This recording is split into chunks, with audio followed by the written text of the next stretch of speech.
वो तो लगातार कहते हैं कि अगर रोड की क्वालिटी में, गुणवत्ता में अगर कहीं कमी होती है तो आप डायरेक्ट मुझसे संपर्क करें, हम उस पर शिकायतकर्ता को जो भी है उस पर कार्रवाई करवाते हैं। अरे कहाँ कार्रवाई करवाते हैं शिकायतकर्ता को, बहुत ज्ञानी हो गए हैं वो, रोड के जानकारी नहीं, ज्ञानी हो गए। मैं और एक समय जा रहा था, बगावरा जा रहा था, तो मैं खुद जेई को फ़ोन किया था, मिट्टी मिला करके डाल रहा था उसमें WB। नमस्कार, मैं हूं ब्रजेश और इस वक्त मेरे साथ एक ऐसे शख्स मौजूद हैं जो परिचय और पहचान के मोहताज नहीं हैं। इंजीनियर शैलेंद्र कुमार यादव दरौंदा विधानसभा से 2 बार चुनाव लड़ चुके हैं और कहां कमियां रह गई है उसको सुधार करने को लेकर ये लगातार प्रयासरत हैं। तो अभी मेरे साथ मौजूद हैं, इनसे हम बात करेंगे और वर्तमान की जो मौजूदा राजनीतिक हलचल है इस पर भी हम बात करेंगे। चूंकि आगामी बिहार विधानसभा चुनाव अब सामने है, ऐसे में सभी पार्टियां जो है अब राजनीतिक रूप से अपनी रणनीति बनाकर रणभूमि में उतरने को लेकर तैयार है। तो शैलेंद्र जी, हम आपसे जानना चाहेंगे, जनता लगातार कह रही है कि चुनाव हारने के बाद अब दिखाई नहीं दे रहे, इसके पीछे का क्या रीजन हो सकता है? देखिए, पहले तो आपके दर्शकों के चैनल के माध्यम से जो दर्शक हैं उनको प्रणाम करता हूं, आदाब करता हूं, सलाम करता हूं और आपको धन्यवाद करता हूं कि इस मुद्दा पर बात करने के लिए हमें योग्य समझे आए और बात कर रहे हैं। आपका सवाल है कि क्षेत्र में दिख नहीं रहे। मेरा सवाल नहीं है, जनता का सवाल है। तमाम चर्चा बना हुआ है कि जनता ये जानना चाहती है कि 2 बार चुनाव हारने के बाद आप राजनीतिक से कट आउट हो गए हैं या फिर दिखाई नहीं दे रहे, इसके पीछे कारण क्या है? देखिए, ये आपका सवाल मैं इसलिए कह रहा हूं कि जनता मुझसे नहीं कह रही है, आपको कह रही होगी जनता दरौंदा विधानसभा के, इसलिए मैं बोल रहा हूं कि आपका सवाल है। मैं 2015 में जब रिजाइन किया भारतीय रेल से, तो मैं गायब होने के लिए राजनीति से नहीं रिजाइन किया। मैं चुनाव लड़ा हूं 2 बार यहाँ से। मेरा बयान भी है कि जीना मरना इसी दरौंदा विधानसभा के जनता के साथ है। मैंने 15 लड़ा, 19 लड़ा और 20 लड़ा चुनाव, बाई इलेक्शन भी लड़े। उस समय से लगातार निरंतर जनता के सुख दुख में जाता हूं। अब हाँ, ये बात जरूर है कि हम दरवाजे दरवाजे नहीं घूमता हूं। वोट जैसे मांगा जाता है चुनाव में, उस तरह के कार्यक्रम मेरा अभी नहीं लगा है कि मैं दरवाजे दरवाजे जा करके वोट मांगूं 5 साल। लेकिन सुख दुख में फ़ोन पर जिसकी जो ज़रूरत होती है सहायता, किसी का हॉस्पिटल में, चाहे जिस तरीका का, मैं उस पर खरा उतरता हूँ। अच्छा, एक चीज बताइए, काफी अहम सवाल है। लोग ये जानना चाहता है कि अभी अब मौजूदा जो राजनीतिक है उसमें अभी किस पार्टी में हैं? बिहार विधानसभा चुनाव है, इसको लेकर भी थोड़ा सा आप डिक्लेयर कीजिए कि क्या चुनाव आप लड़ने वाले हैं या फिर किसी पार्टी की जो प्रत्याशी होंगे उनका समर्थन करने वाले हैं? देखिए, मैं तो चुनाव लड़ूंगा ही दरौंदा विधानसभा से। 2025 में मैं दरौंदा विधानसभा से चुनाव लड़ूंगा और गठबंधन से ही चुनाव लड़ूंगा। महागठबंधन से ही चुनाव लड़िएगा? महागठबंधन से ही मैं चुनाव लड़ूंगा। किस पार्टी से लड़िएगा, इसका कुछ अंदेशा? मैं तो गठबंधन के कैंडिडेट होऊंगा ना, पार्टी के अलग अलग सीट हो सकते हैं। जैसे सीट शेयरिंग की बात आएगी तो अलायंस में मान लीजिए महागठबंधन है, तो कौन सा सीट किस पार्टी को किस विधानसभा से जा रहा है, इसको लेकर आपको अनुमान कुछ लग रहा होगा? देखिए, ये तो बहुत बड़े लोगों की बात है, ऊंचे लोगों की बात है, फिर भी आपकी एक दिलचस्पी होगी, डिसाइड है। लेकिन मेरा जहाँ तक आइडिया है और आकलन है, मोस्ट प्रोबेबली ये RJD को ही सीट रहेगा, ये दरौंदा RJD को ही सीट रहेगा दरौंदा विधानसभा। तो क्या मान के चला जाए, आपकी भी उसमें रेस मानी जा रही है क्या? एकदम भागीदारी रहेगी मेरी, इसलिए कि मैं लोकसभा में RJD के लिए ही मदद किया हूँ। तेजस्वी जी के कहने पर मैं RJD को ही मदद किया हूँ। अच्छा, आपने RJD की बात कही तो काफ़ी एक अहम सवाल है। यहाँ से मुन्ना साहिब भी जो हैं लगातार वो विधानसभा क्षेत्र का दौरा कर रहे हैं, आप देख भी रहे होंगे लगातार उनकी टाइमलाइन। ऐसे में कहीं ना कहीं अपने ही मानते हैं कि एक बड़ी टक्कर रहेगी प्रत्याशियों की टिकट लेने को दौर में?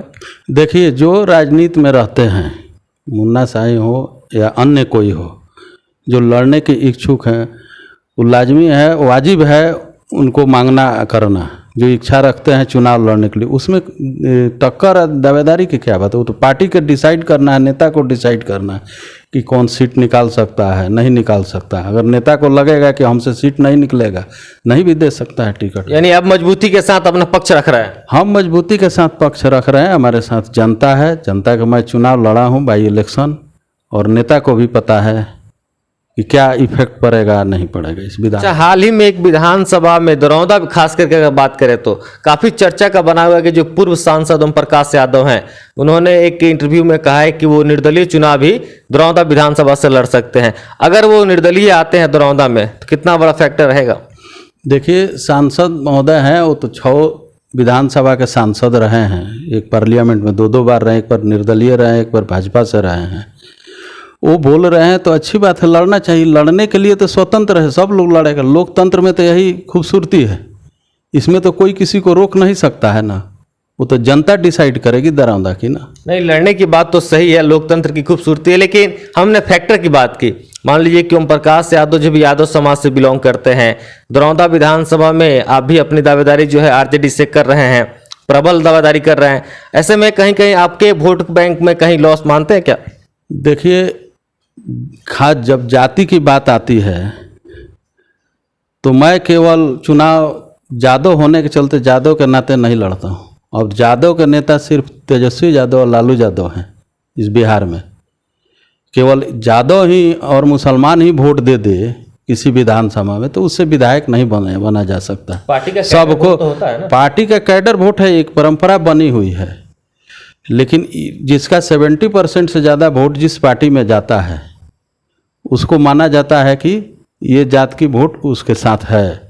अब बीजेपी का ही ले लीजिए तो कहता है लोग बनिया, ब्राह्मण, ये सब कैडर वोट है बीजेपी का, लेकिन वही बनिए ब्राह्मण के वोट से ही तो बीजेपी के नहीं ना सरकार बनती है, ना विधायक कोई जीतता है।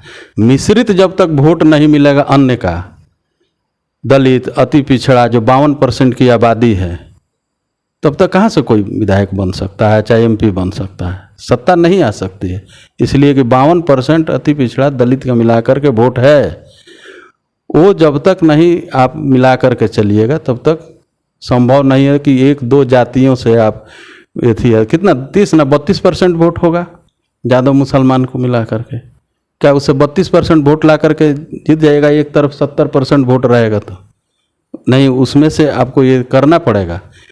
जिस तरीक़ा से लालू जी कहते थे पहले कि जिन निकलेगा, तो यही अति पिछड़ा दलित का वोट था जिसको लोग कहता था कि लूट करके थी कर लिया लोग, बक्सा बदल, ये गलत बात है। यही जिन 52% जब वोट देता था अब बक्सा खुलता था निकलता था, यही जिन था, अति पिछड़ा का वोट ही जिन था, जो कि अभी थोड़ा दुराव हुआ। अच्छा, अब दरौंदा विधानसभा के जो वर्तमान विधायक हैं व्यास जी, वो भी लगातार कहते हैं कि क्षेत्र में हमने लगातार काम किया है, विकास को उन्होंने प्राथमिकता दी है और आने वाले दिनों में विकास को लेकर ही वो जो बातें उन्होंने कह रहे हैं कि विकास पर ही वो वोट मांगेंगे, वो अपने तरफ से लगातार हर एक के क्षेत्र में काम कर रहे हैं। इस बात से आप कितना इत्तेफाक रखते हैं? देखिए, जो आता है वो दरौंदा विधानसभा से जीतता है तो विकास पर वोट मांगता है और लास्ट में जा कर के कुछ नहीं होता। विकास यहाँ विधायक जी कर्णजीत सिंह और व्यास सिंह जो हैं वो विकास किए हैं तो उनके कार्यकर्ता ही बता देंगे अच्छी तरीक़ा से। आपके नजर में ऐच्छिक मद का जो विधायक कोष का एथी होता है, मद होता है, वो तो उनके कार्यकर्ता अच्छी तरह से बताएंगे कि कहाँ के आदमी आ करके इस दरौंदा विधानसभा में काम कर रहा है। मुझे तो जो जानकारी हुआ है कि गोपालगंज के 2-3 एजेंसी है, वही आकर के यहाँ काम करता है। कहाँ काम करता है कुछ देर, हाँ एक चीज़ व्यास देव प्रसाद जी करते हैं जरूर ये काम कि नेम प्लेट बोर्ड ले करके गाड़ी में घूमते हैं और वो खटाखट लगवाते रहते हैं जहाँ तक। ये चीज़ उनको देखने को मिलेगा, आपको हर एक चौराहे पर एथी पर मिल जाएगा। भले उस रोड का स्थिति जर्जर हो, आप ऐसा बता दीजिए। एक चलिए हम अपने पंचायत का बात बता रहे हैं। दरौंदा से पासवान चौक से लेकर के जो रोड जाती है हसनपुरा तक, मेरे पिताजी थे उस समय चौड़ीकरण का लिखे थे। धानाडीह से मैं कह रहा था कि चौड़ीकरण का जो एथी था वो मेरे पिताजी लिखे थे जब एमएलसी थे उस समय से, लेकिन ये 5 साल बीत गया, अभी इनको चुनाव का समय आ गया, लेकिन आज तक ये उस पर काम नहीं किए। ये गिनाते हैं कि पासवान मोड़ से लेकर के जो NH तक जोड़ने वाली रोड है, मैं लिखा हूँ, तो इनको ज्ञान नहीं है विधायक जी को। मेरे पिताजी एमएलसी थे उस समय 11 रोड का लिखे थे वो। एक ये था जिसमें 800 मीटर का इसका ये थी था टेंडर में होने जाना था। एक लीलाशाह के पोखरा से सेमरी होते हुए वो रोड था। एक रोड था आपको जो अर्जल बाज़ार से लेकर के इधर जो जाता है ललुआ शाह के चौरा होते हुए जो एसएच को जोड़ती है वो रोड था। ये काम कहाँ किए हैं इसमें? ये तो काम नहीं ना किए, ये केवल वही काम किए हैं। मान लिए कि इनके कार्यकर्ता जो जी जान लगा करके जिताए इनको बाई इलेक्शन चाहे मेन इलेक्शन, तो उनका तो कुछ नहीं हो रहा है। मैंने कहा पहले आपसे कि ऐच्छिक मद का जो होता है उसका भी तो अपने कार्यकर्ताओं को न दे करके ये सुनने में आया है कि 20% ले करके और गोपालगंज के एजेंसी से करवाते हैं काम। देखिए आप ये बहुत बड़ी खुलासा कर रहे हैं 20% वाली बात। इसके पहले पूर्व में भी जो दरौंदा से समाज सेवी के सिंह जी वो भी लगातार के सिंह जी अच्छी बात बोले हैं, वो तो उनके सौजातीय हैं, वो बोले हैं बेवाक बोले हैं, सही बोले हैं, वो गलत कहाँ बोले। ये मैं अगर गलत कह रहा हूँ तो योजना विभाग सिवान से जा करके निकलवा लेने की ज़रूरत है कि बार बार उसी 2-3 एजेंसी को क्यों काम मिलता है। तो आखिर ये 20% लेता कौन है? वही लेते हैं, और कौन लेता है? वही लेते हैं। 20% की बात नहीं है, इतना भ्रष्टाचार बढ़ गया है कि आप डीलर से पैसा लीजिएगा, एमओ से पैसा लीजिएगा, हर एक चीज़ में पैसा लीजिएगा तो आपका मोरल टाइट नहीं रहेगा तो कैसे आपका सीईओ बीडीओ और थानादार बात कैसे, जनता की काम कैसे होगी? जनता के काम नहीं ना हो सकती है। अपने किसी को सामने वाला को बोलने के लिए अपना मोरल पहले हाई रखना पड़ेगा। यानी आप मानते हैं कि इन सारे अधिकारियों से और जितने भी टेंडर एजेंसियां हैं उन सबसे कमीशन विधायक जी की तरफ से लिया जाता है? एकदम लिया जाता है, एकदम लिया जाता है। क्यों रोड की क्वालिटी इतनी क्यों खराब होती है? आप विधायक हैं, आपको जनता चुन करके भेज, जो वोट दिया है नहीं दिया है, आप दरौंदा विधानसभा के विधायक हैं। आप 72,000 78,000 वोट आ जाता है उसके विधायक नहीं हैं। यहाँ 3,19,000 के होता है मतदाता है, उसमें अगर 50% पोलिंग हुआ तो आप जितना दिया तो दरौंदा विधानसभा के विधायक आप बोले जाते हैं। ईवीएम के मटेरियल में मैं खुद इंजीनियर हूँ, मैं जानता हूँ कि कहाँ क्या लगता है नहीं लगता। मैं फ़ोटो खींच करके जेई को बोला, तब वो सैंड का बोला कि सैंड का उसमें एथी रखना है सर। हम लोग तो सैंड क्यों नहीं मिलता है जी, उसमें मिक्स होता है, मिट्टी मिला करके क्यों WMM कर रहे हो, WBM कर रहे हो? उनको ज्ञान है, जो ज्ञान उनको होना चाहिए ना कि सामने से गुजर रहे हैं तो ज्ञान भी तो होना चाहिए ना कि इसमें कंट्रैक्टर क्या कर रहा है नहीं कर रहा है। रोड बनेगा, मिट्टी डालेगा, टूटेगा, कालीकरण होगा। अभी वर्तमान में जो लीलाशाह के पोखरा वाली सड़क बन रही है उसकी बात कर रहे हैं? उसी की बात मैं कर रहा हूँ। लीलाशाह के पोखरा से जो बनते हुए छेरही जाती है, ये घटना है छेरही और बगावरा के बीच वाला, उसी समय का मैं कह रहा हूँ। तो सुधारा वो लोग, बात हुई एजेंसी जेई साहब को मैंने बोला कि देखिए भाई इस तरह की नहीं होना चाहिए, क्या है नहीं है मैं एस्टीमेट मांग करके देख सकता हूँ, आराम से देख दूंगा क्या करना है नहीं करना है इसमें। तो सुधरवाए, कुछ क्वालिटी को इम्प्रूव किए, लेकिन उतना हुआ नहीं। ये काम उनको देखना चाहिए ना, वो तो जनता हित के लिए हो रहा है, किसी इंडिविजुअल व्यक्ति के लिए नहीं हो रहा है। सरकार की योजना जब आती है तो जनहित में आती है ना। वो रोड पर केवल ना मैं चल कोई उस जनता चलेगी, सब लोग चलेगा ना। तो क्वालिटी होना चाहिए ना कुछ, कि मिट्टी से ही कर देने के लिए प्रोविजन है। अरे 19-20 हो सकता है, 18-20 हो सकता है, 10-20 तो नहीं ना होगा। तो वहाँ 8-20 किया जा रहा था, क्यों? देखना चाहिए ना उनके क्या करता, उनके क्या करते हैं।